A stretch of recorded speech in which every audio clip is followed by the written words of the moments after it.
This is Forum. I'm John Michaels, Public Affairs Radio Director, with Russ Hovendick, who's a author, and I guess you've been featured on national radio broadcasts, interviewed by Wall Street Journal, Military Times, CNBC, and The Street.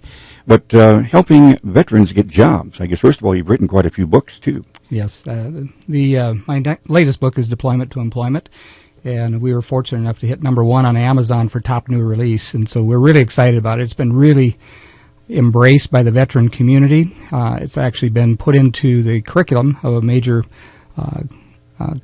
college as well, and then we have I have top 100 food companies using it for their military job fairs, which is really cool.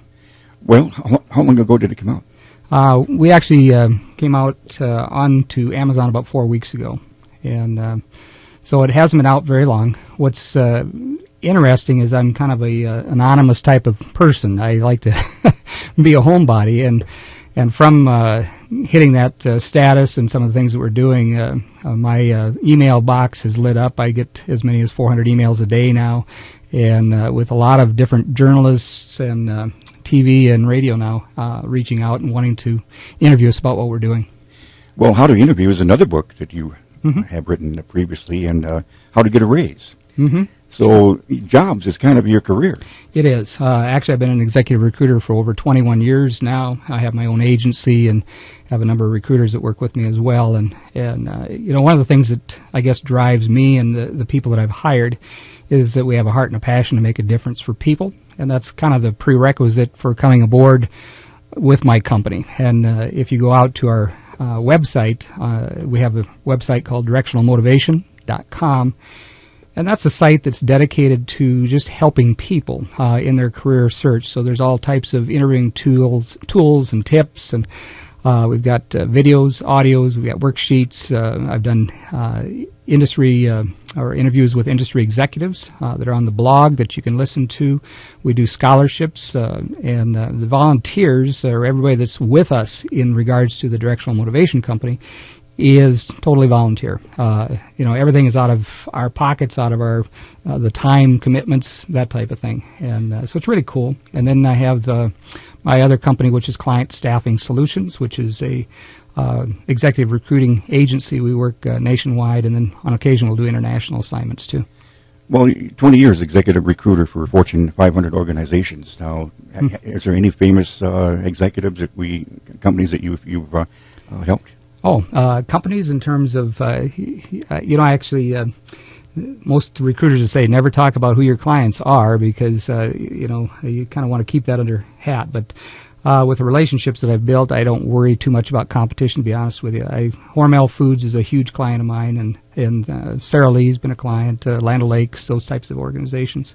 But at the same time, even 25 years as a volunteer chaplain, working with the prison, jail, and juvenile penal facilities of South Dakota. Mm-hmm. So really, you're doing two different ones. I guess the best vacation is an advocation because it's entirely different than what you do.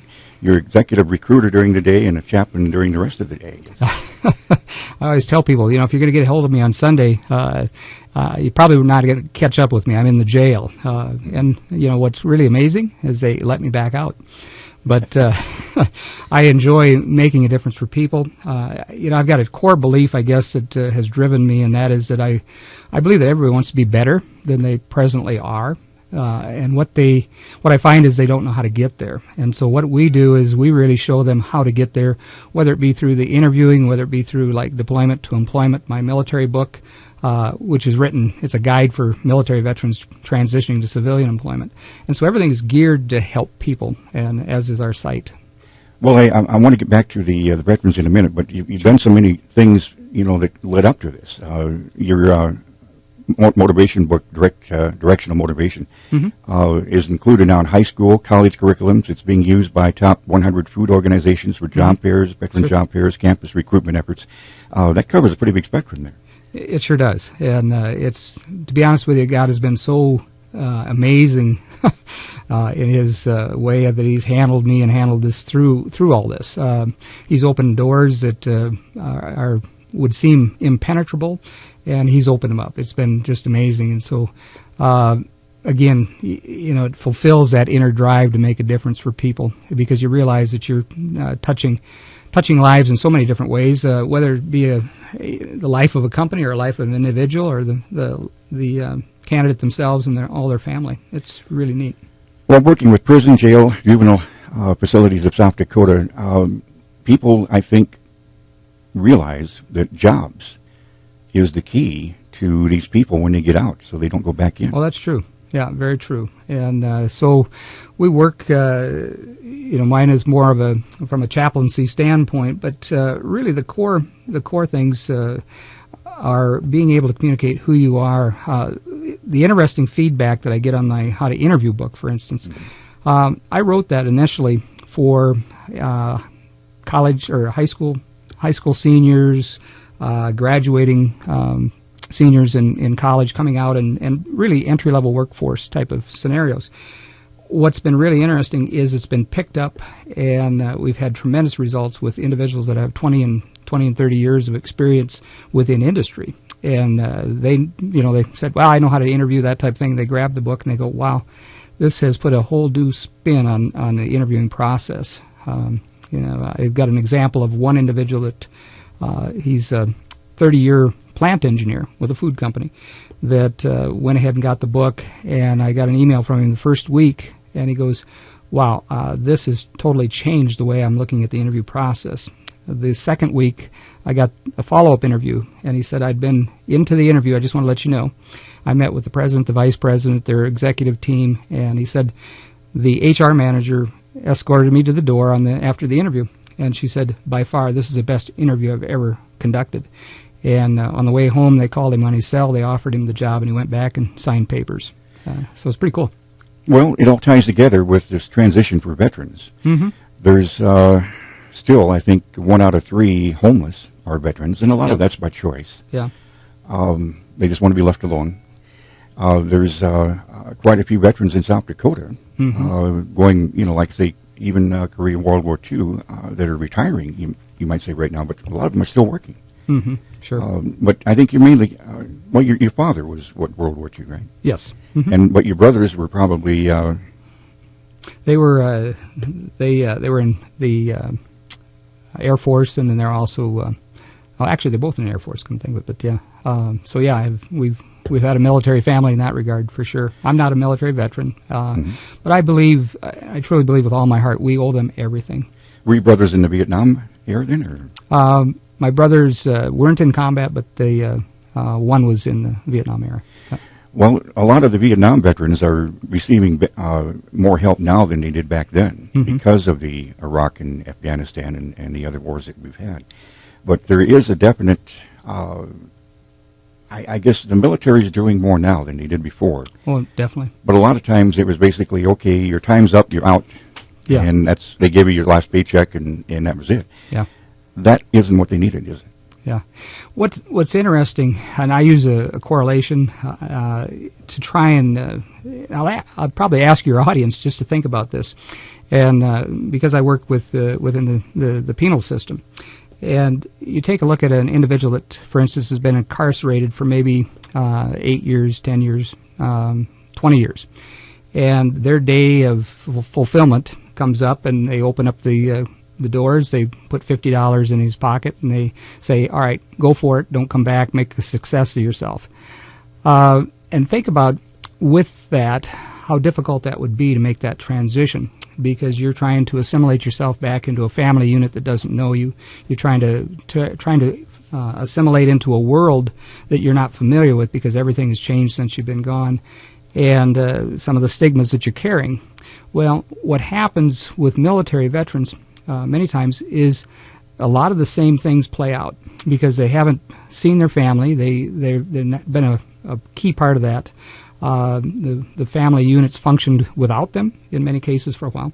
The kids don't know them. They have not been dealing with finances, so they have to understand how to do finances now.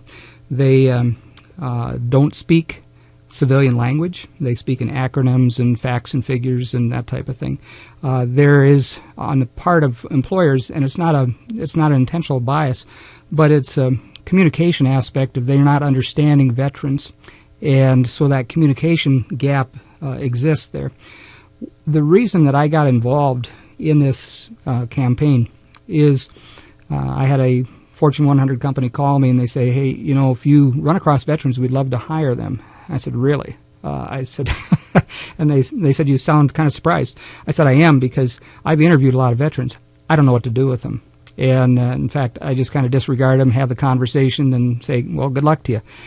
And so I made it a purposeful effort to go ahead and start really communicating with the veterans to find out who they were, and digging questions that would dig deeper into finding out how they led, and really bringing out who they were to the surface and teaching them how to interview and bring those same attributes to the surface.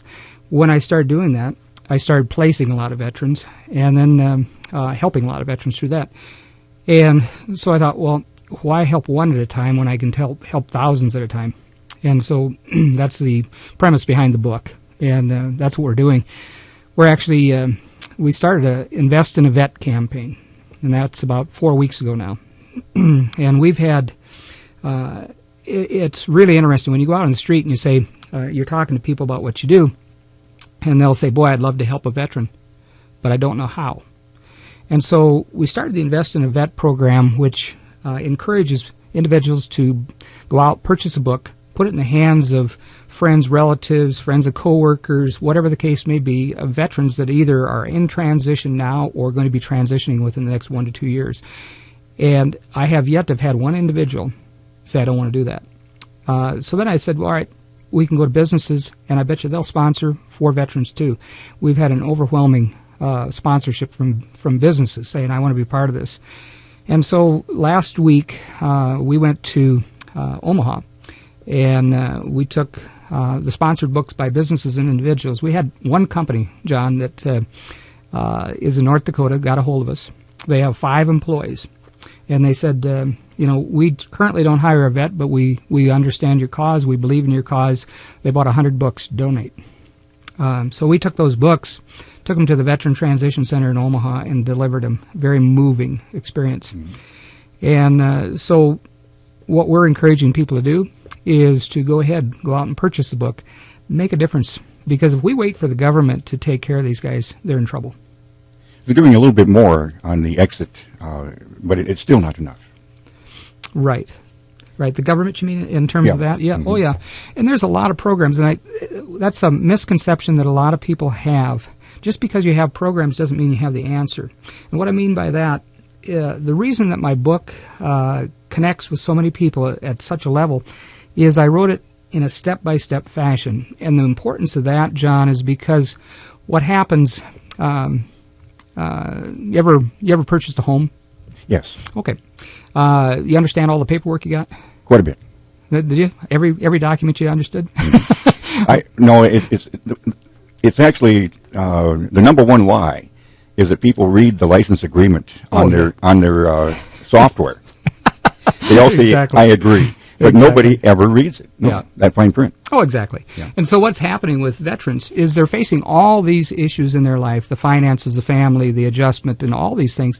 And now they're getting all these government forms coming at them that they don't understand how to fill out. They don't understand, there's page upon page upon page upon page. And what they do is they go into paralysis mode, much like we would do.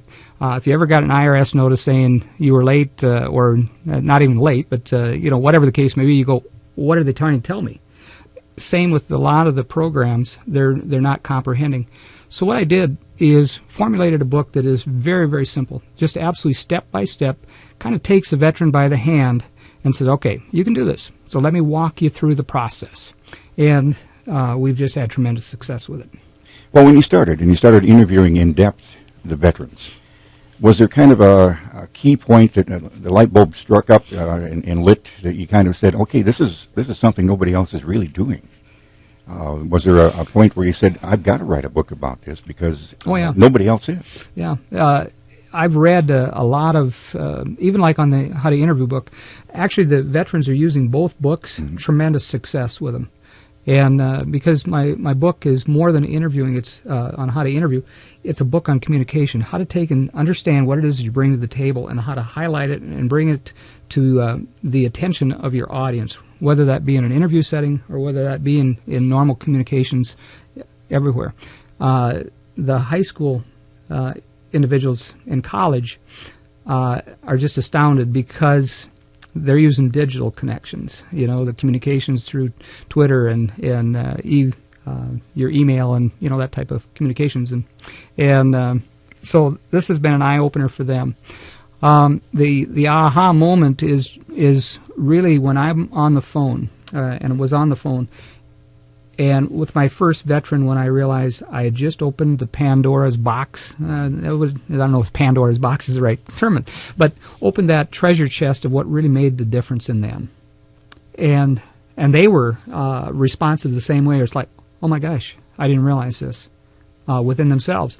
And so then we started working on how to capitalize on that, how to, a lot of times veterans will say, well, they use facts and figures. They'll say, I led 200 troops. Wonderful, but how did you do that? Because the civilian sector thinks they're under orders, they're going to have to follow you, or they're going to get court-martialed. Not true. They can submarine a leader just as easy as they can in a civilian setting. Well, their mission is to complete that mission. Yes. Yep. And how can they do it best? And they get, they have a little leeway on deciding, what they do in the field, in a sense. But that leadership is something that a lot of people who aren't in the military don't experience. Yeah, they don't experience and they don't understand, and they don't understand the mechanics of the leadership, so to speak. And so there's tremendous leadership. I co-authored a paper with Dr. Mike Eccles from Bellevue University. And Mike is he's a PhD in physics, so he and I have absolutely nothing in common, but tremendous guy. And he was with, he held 3 executive level positions with the GE under Jack Welch. And he started came to Bellevue University and started a strategic initiatives program to help veterans, and we connected on this. And so we co-partnered a couple of articles on it, and we talk about what's happening in America. When we had our first conversation, Mike and I, we realized we're talking the same language really on it. What's happened is mid-management, entry-level management, for most companies in America are really struggling to find talent. And what's happened is you have people retiring, and it kind of got held off when we had the stock market crash and that type of thing. And now, I forget what the number is, how many people are retiring per day, but there's a tremendous gap of talent at the entry-level, mid-level, because that knowledge base is walking out the door. And so companies are really struggling to figure out, okay, where do we get the management that we can take and actually build our companies around for the future?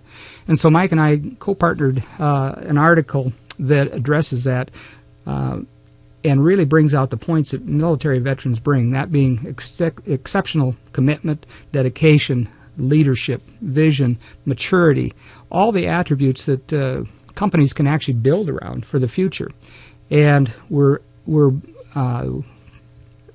going with a strategic initiative to really educate both the employer and the veteran on how to connect, because the veterans are really the answer to what's going on in America with your manufacturing efforts and with companies in general. Most of them, if they stay in for 20 years, is it too old when they get out? I get asked that all the time. 20 years and they're 42 years old. Yes. Yeah. And you think of the wealth of experience they had, and at 42 years of age. Now, that transition process can be difficult because a lot of times what they've been making in military and trying to transition out in civilian sector to a civilian employment populace that doesn't understand them is difficult. They maybe aren't going to pull the same wages that way. But what I work with them and talk about is the flexibility to take a lesser position than what the dream job is initially and learn our culture, learn the culture of the company, learn management in the civilian sector. And what we're finding is that the military individuals, the veterans, rise to the top. And so I said, don't worry about it. Get with a company that has the foundational structure of, teaching, training, development, those types of things that they can take and put a support structure together to help you succeed. And then also a company that understands veterans, too, is really a significant part of that. Is there used to be incentives, government incentives to hire a veteran. Is that still around? Or? Oh, yes. Yeah. There's a lot of incentives that way. One of the things within the GI Bill, and a lot of employers don't realize this, is that they can take and have that veteran on their staff, and he can be going to school in the specific areas, skill set areas that he needs to enhance to become a much more valuable employee of theirs too, on the GI Bill. So it doesn't cost employers anything. One thing I'm learning myself as a veteran with the new Affordable Health Act is the company doesn't have to provide insurance for me because the VA is my health provider. Oh, sure. And at my age, I'm on Medicare too. But they don't have to worry about providing insurance for me because I already have. Right, and the same would be true here with in most veterans, in these settings. Yeah. That's some of the things that I think employers are just now starting to find out about with new. There are so many things contained in the GI Bill. What's really unfortunate, John, is that many of the veterans are so overwhelmed by the magnitude of the GI Bill they don't understand it. And as we started talking to them, we're finding that veterans coming out are applying for loans and that type of thing to go to school on when they don't have to do that. It's paid for in the GI Bill. All these different things. Well, what can you say to, we're speaking with Russ Hovendick, who's author of How to Interview, How to Get a Raise, and Deployment to Employment is your new book. It's on Amazon, yes. Top 10? Or? It was a top new release. Okay. Yeah. Well, it's available in bookstores here in Sioux Falls? I think you can order it through Barnes & Noble. Yes. Most of your bookstores, what you're going to find is they don't carry the books on the shelves, but you can certainly go online and get that. And so, yeah, on Amazon, it's out there. Deployment to Employment, a guide for military veterans transitioning to civilian employment. And then my other book is How to Interview, what employers want to hear in today's competitive job market. And both of these books are connecting. And I don't say that because I'm the author of it by any means, but I say that because those are the emails and the voicemails and that I get. It's pretty cool. Well, as an executive recruiter for 20 years for top, Fortune 500 organizations.